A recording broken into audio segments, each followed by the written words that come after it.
Here to share their strategies on selling your business, please welcome Mark McLaughlin with Compass, Jeff Turner with ImmoViewer, and Simon Chen with ERA.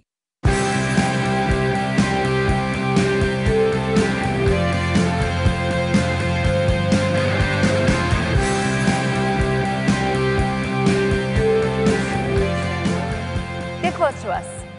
Yeah, don't be a stranger.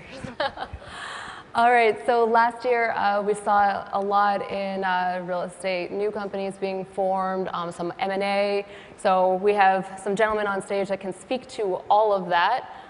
Gentlemen, I want you guys to each give me just a quick rundown of what each of your companies do, and then we'll dive into selling your business into the new year, perhaps. Good morning. Mark McLaughlin from Compass, real estate brokerage business. Okay. Jeff Turner, ImmoViewer. It's a company based out of Germany that does media technology. Simon Chen with ERA Real Estate, 40,000 agents globally. Okay, excellent. So, we're looking at 2019 and why it may or may not be a favorable time to sell a business. Mark, you famously sold your company to Compass last year. Can you walk us through that? And gentlemen, please jump in as well on, how you think about this climate as well. Yes, it was a surprise to most people in August, including me, but that's the way the ball bounces. Really, there's two simple reasons as to why we elected to sell Pacific Union to Compass. And first was a focus on people. I've always said that I'm not really in the real estate business, I'm in the people business, and if I don't get the people right, nothing else really matters. And the entire business plan for Compass is completely focused on the real estate professional and empowering them to maneuver in the marketplaces better than anybody else. And the second reason is vision. I really believe in the Vision 2020, and for a particular reason is that market share in and of itself, will be the first company to reach 20% market share in 20 cities. Market share itself can change consumer behavior. We can attract people to Compass.com in a behavioral way, which then gives us the ability to build a marketplace for real estate, for all things real estate. So those are the two drivers, the people and the vision. Okay, and what do you gentlemen want to say about the climate for selling a business? Well, I'd like to talk Absolutely. just a little bit more about that before we move on. We were talking backstage that it doesn't matter what the M&A scenario is, technology, real estate.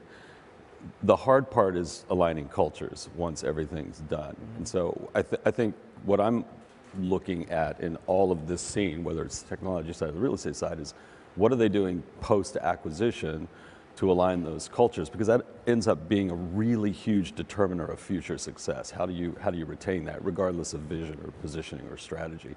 And that's the thing that I think most people are closely watching. How will all of this get integrated properly, and how will it, execute moving forward? That's the driving focus for me when I'm looking at that kind of stuff. Yeah. And I think for me, we're already starting to see the market starting to soften, obviously transitioning from a seller's market to more of a buyer's market. Certainly that will have implications with brokerages. Some of the other models that are out there now that are more discount based or, have, I guess, what we would characterize as less of the fundamentals in terms of providing high qualities of service, I believe are suddenly going to start having some challenges, because when it suddenly starts getting harder to sell a house, people that are charging less for it are going to be like, yeah, that's not really worth it to me to go do that transaction, And we're already starting to get inquiries from, brokers like that are saying, hey, we had a good run from 2011 to 2018 or so, but gosh, we're seeing our first down year that we've seen in quite a long time, and so it is getting less fun. And so would you all be interested in, purchasing from us? So, we're already starting to see some of those trends, and I think the valuations are going to reflect that as well. Some of those hybrid or newer sort of generation companies were commanding higher multiples, but they're now, I believe, going to start to see a flip-flop where, obviously their multiples are going to go down. Are there strategies that can weather some of this downturn? I mean, we've seen some economic data in the last few months, in terms of home buying, sales going down a bit.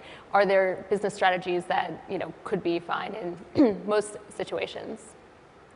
Yeah, the iBuying trend, I think, is not going to go away. I don't think that it's ever going to be the majority of the market, for example, right? Because what the consumer needs to realize is obviously, in order for an investor to want to buy your property, like me, right, I'm looking to buy it at a discount so that I can basically make up the difference in margin, right? ERA's actually had, coincidentally or ironically, a guaranteed home sale program since the 70s. You know, we're, I think, the only ones that are actually running a guaranteed home sale program across the entire US. But, you know, in all of those years, I've got a line in my P&L to buy homes if I need to, but we haven't had to buy a home, or maybe like one in the last 15 years, because what happens? We sell it, right? Which is obviously getting as much money as quickly as possible for the seller, and that's sort of their motivation, right? So I think it's a trend.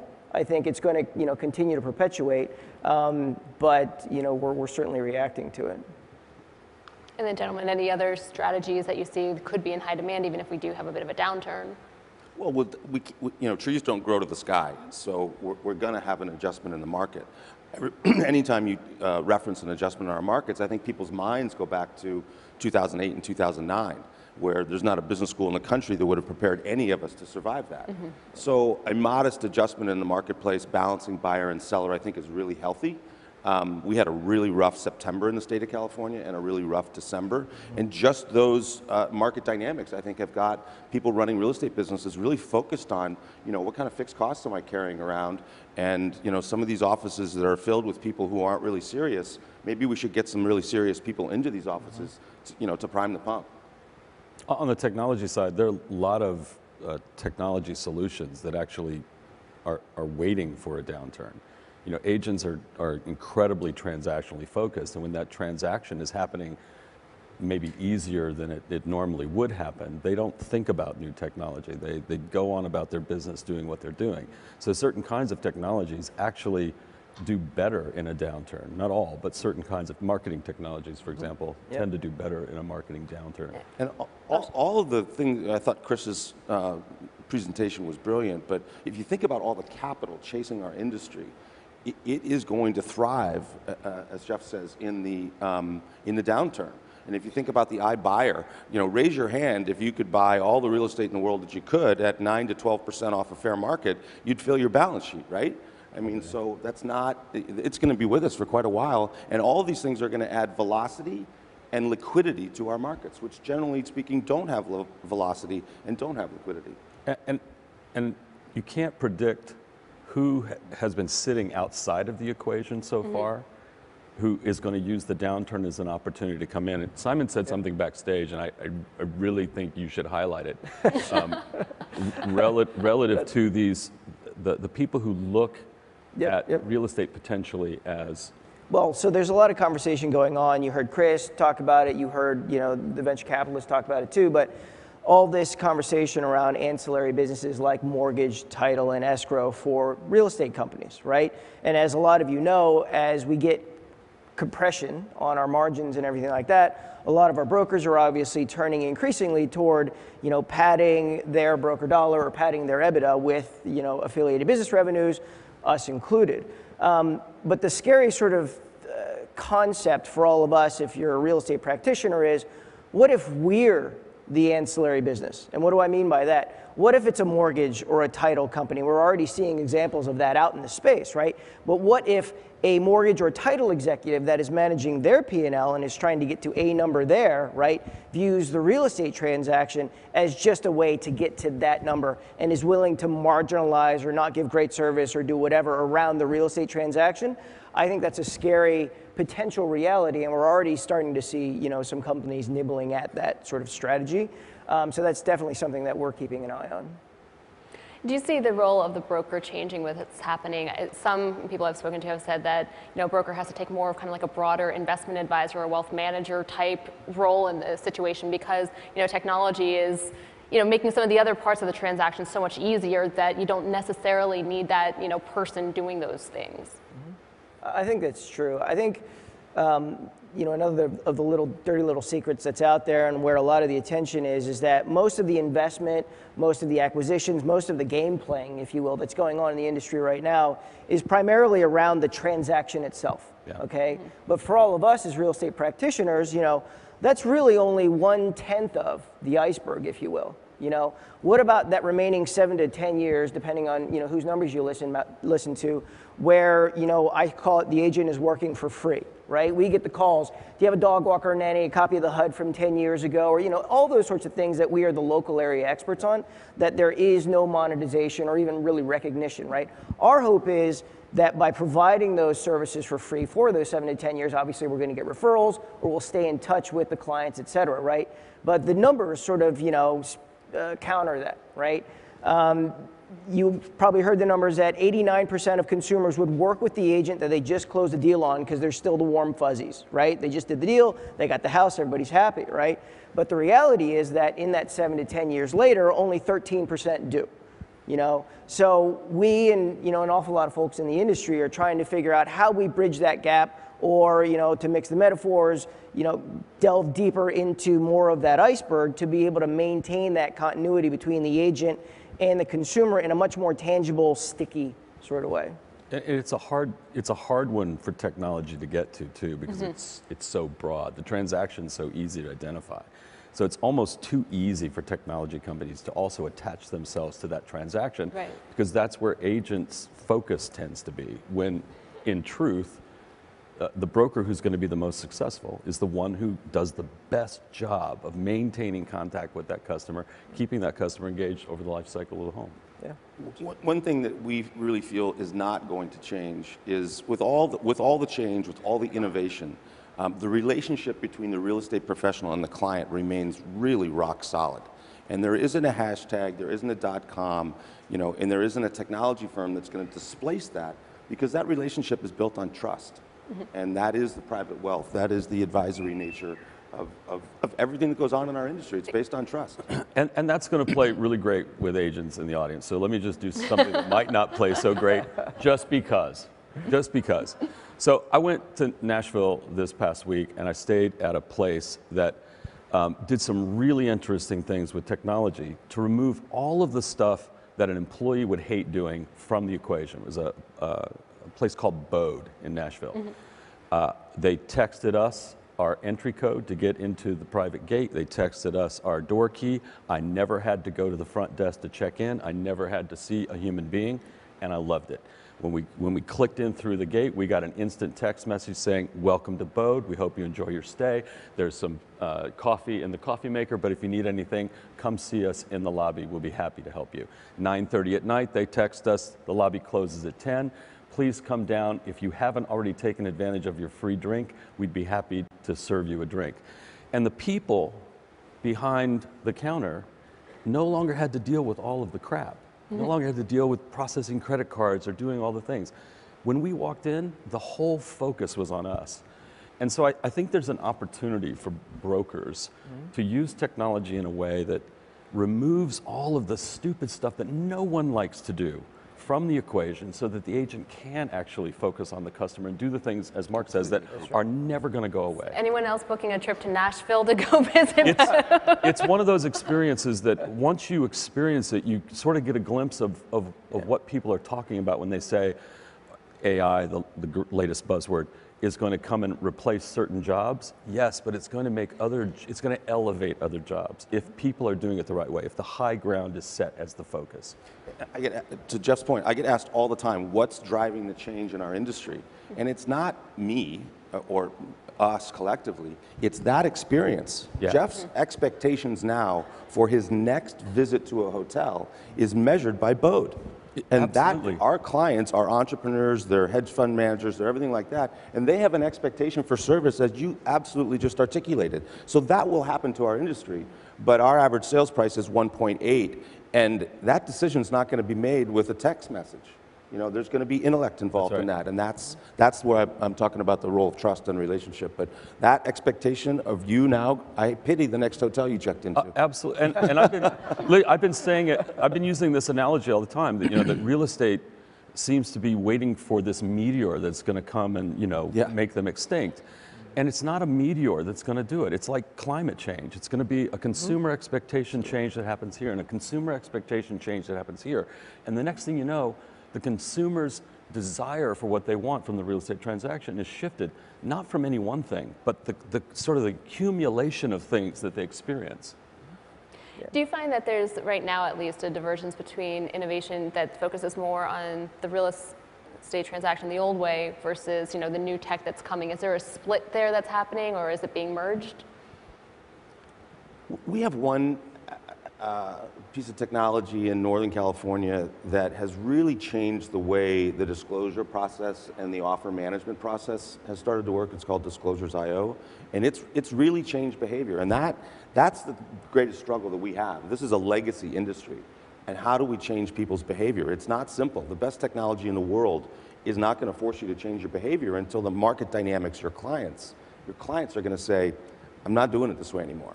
And by the way, what are there, 44 million millennials in the country, greater than 10% of the population? They're not coming, they're here, Yeah, I mean, on the older end, you have the older millennials, they're late 30s now, so they're kind of hitting their peak earnings years. So it's actually what's the Gen Z that they're calling them, or whatever, that's going to be the new focus. A fun fact is that of those 44 millennials, 10% of them, or 4.4 million, are turning 32 this year. Okay, that's about the time that you get married, buy a house, have children. Well, let's just pretend that all of them married each other. That's 2.2 million new households in a marketplace of 5 million trades a year. We got to pay attention to that group. Absolutely. To that point, there was a lot said, years ago when millennials were younger and, not in that kind of asset accruing thing, that they want smaller houses, that they want, these kind of shared living experiences and things like that. When you're talking to clients, do you find that that's true, or was that just that's not millennials, that's just people who are in their 20s, as anyone in their 20s is, Yeah, I think what we're seeing, just anecdotally, I haven't sort of done the math or compiled all the data on this necessarily, but anecdotally what we're seeing is that, millennials have seen their parents, right, who are the boomers or what have you, going through the Great Recession or what have you, and seeing how wealth can actually dissolve very, very quickly. And so what we're seeing and what we're feeling anecdotally is that millennials are out there and they're willing to buy, usually later, right? They have more debt associated with schooling and everything like that. But when they're buying later, they're looking for things, for example, they're willing to do fixer-uppers. They're looking for more margin in the properties that they're buying so that they hopefully aren't going to get caught holding the bag like they saw their parents do when the market, crashed on them. So we're actually seeing, more interest basically in more affordable homes. Ironically, at a point in time when the appreciation has far outstripped earning potential, right? So there again, as the market starts to soften, I'm actually guardedly optimistic, because now suddenly in the middle of the market, or in your average sales price in any given market, you'll start to see more inventory turns and more inventory available, which we're already starting to see. So Q4 was definitely a little frightening nationwide. From a real estate practitioner's perspective, but the flip side of that is that it does feel like a normalizing. It does feel like a leveling that should benefit all of us actually, over the next 3 to 5 years. So, we have about 2 minutes to wrap up. What are you seeing for kind of the next areas of disruption, or what could be the most enticing M&A opportunities, looking into 2019, 2020 and beyond? I think of it much more in terms of innovation than disruption. And I do think that we'll see the intersection of, pure technology firms and the transaction. And, obviously Compass has got hundreds of technology experts on the keyboard every day, and I think what we're doing is we're going to build that marketplace and try and provide that experience for clients. I think we'll see the major real estate brands pay attention to the efficiencies that are being created by some of these technology startups who don't have the other skills to actually put that technology into play, and they'll incorporate those technologies into their business. I see that happening pretty much. Will they do it through acquisition or through They may do it through acquisition, they may do it in-house, but they'll probably do it through acquisition. A lot of these companies are looking to be acquired anyway. That's their strategy. Sure. I think I see two big sort of macro trends. One is, the conversation that we just had, or the prior speakers, about how there's been a lot of roll-ups in real estate technology, and everybody's trying to assemble sort of a full suite, right? Having been a technologist or played one on TV, the practical reality is if you own 5 different companies, even if on a brochure they look like they're all, hey, that's a stack, and they all work together or what have you, the reality is if they're not integrated together, they're not any better than all 5 separate companies hanging out there. Preach it. Right? And so I think a lot of the PE companies are going to be sitting there with their portfolios going, why aren't people just going nuts to buy our stack? And the real answer is there isn't a stack there. You just have 5-point solutions in your portfolio. So I think that is going to be God something bless that's something where people are going to come increasingly to that realization, like, hey, what are we holding here, and is it really valuable? You seem very excited about this. No, I just, you look at how people package things, and from one perspective, it looks really shiny and pretty, but from the back end perspective, it's hype. It's nothing. Mark, anything to add? The future is on its way. It always If it's not already here. Well, gentlemen, thank you very much. Thank you. Thank you. Thank you.